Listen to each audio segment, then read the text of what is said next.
নমস্কাৰ। আগন্তুক বিধানসভা নিৰ্বাচনক লৈ তৎপৰ ৰাজ্যৰ অন্যতম ৰাজনৈতিক দল অসম গণ পৰিষদ। নাহৰকটীয়াৰ নগাঁও ৰাজহুৱা খেলপথাৰত অসম গণ পৰিষদৰ বিশাল নিৰ্বাচনী সভা অনুষ্ঠিত হয়। সভাত অংশগ্ৰহণ কৰে কৃষিমন্ত্ৰী অতুল বৰা, জলসম্পদ মন্ত্ৰী কেশৱ মহন্ত তথা ভালে কেইগৰাকী বিষয়ববীয়া।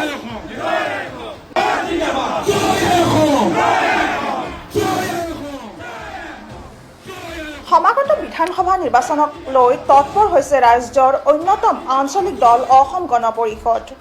কা বিৰোধী আন্দোলনৰ গইনালৈ অগপ প্ৰত্যাহ্বান জনাই দুটাকৈ শক্তিশালী ৰাজনৈতিক দলৰ আত্মপ্ৰকাশৰ পিছতে উজনি অসমত অগপই প্ৰত্যাহ্বানৰ সন্মুখীন হোৱাৰ সম্ভাৱনাৰ মাজতে নাহৰকটীয়াত অগপই বজালে নিৰ্বাচনী ৰণসিঙা।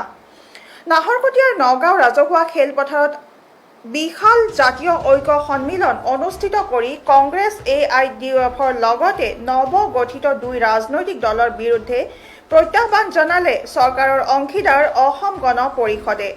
অগপৰ নাহৰকটীয়া বিধান পৰিষদৰ উদ্যোগত অনুষ্ঠিত হোৱা এই বিশাল গণ সমাৱেশত অগপৰ সভাপতি তথা কৃষিমন্ত্ৰী অতুল বৰা, দলৰ কাৰ্যকৰী সভাপতি তথা জলসম্পদ বিভাগৰ মন্ত্ৰী কেশৱ মহন্ত, সংগীত শিল্পী তথা দলৰ সাংস্কৃতিক পৰিষদৰ সভানেত্ৰী কল্পনা পাটোৱাৰীকে ধৰি ভালে কেইগৰাকী অগপৰ বিষয়ববীয়া উপস্থিত থাকে।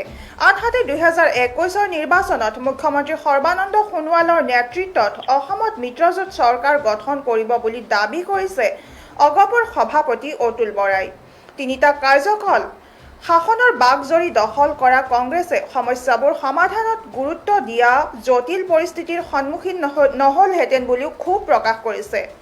কংগ্ৰেছ আৰু AIUDFক অগপৰ প্ৰধান শত্ৰু বুলি উল্লেখিত কৰি 2021 নিৰ্বাচনত বিজেপিৰ মিত্ৰতা কৰাৰ ইংগিত প্ৰদান কৰিছে অগপৰ সভাপতিগৰাকীয়ে। উল্লেখযোগ্য যে অগপৰ এই বিশাল গণ সমাৱেশত প্ৰায় 10,000 ৰাইজৰ অংশগ্ৰহণ।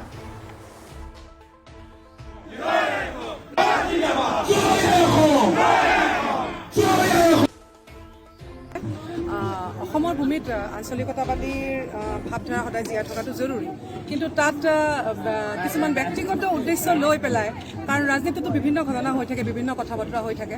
মই ভাবোঁ যে অসম আন্দোলনৰ লগত জড়িত আৰু 855গৰাকী যি শ্বহীদ হ'ল, তাৰ যিটো এক পৰিক্ৰমা আছিলে, তাৰ পিছৰ যোনটো সৃষ্টি সেইটো হ'ল ঐতিহ্যমণ্ডিত আমাৰ অসম গণ পৰিষদ।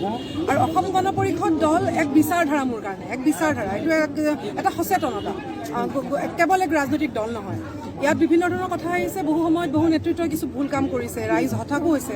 কিন্তু মই ভাবোঁ যে ব্যক্তিৰ কোনো এক বিশেষ ব্যক্তিৰ ভুলৰ কাৰণে আপুনি সমগ্ৰ অসম গণ পৰিষদৰ যি এক অস্তিত্ব, তাক বাৰে বাৰে আঙুলিয়াই দেখাই কথা কোৱাটো উচিত নহয়।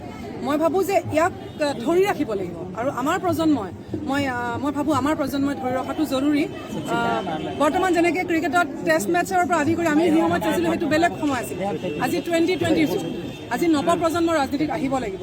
আমি কিদৰে চাওঁ, মই বাৰু মাজতে, মই একজেক্টলি যুৱ বুলি নিজকে নকওঁ, কিন্তু মই ভাবোঁ যে আমি সকলো ওলাই আহিব লাগিব। আৰু বিহাৰৰ ৰাজনীতিত এইবাৰ দেখা গৈছে যে মহিলাসকলে সাংঘাতিক এক চাইলেণ্ট ভোটাৰ্ছ হিচাপে দক্ষতাৰে তেওঁলোকে ভাগ লৈছে।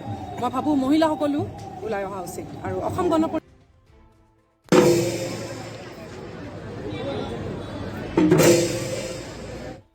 এই খবৰটোৰ লগে লগে মই ৰিজু ষ্টুডিঅ'ৰ পৰা বিদায় লৈছোঁ। পৰৱৰ্তী বা বাতৰিৰ বাবে চাই থাকিব PI নিউজ, ৰাইজৰ দ্বাৰা ৰাইজৰ বাবে। ধন্যবাদ।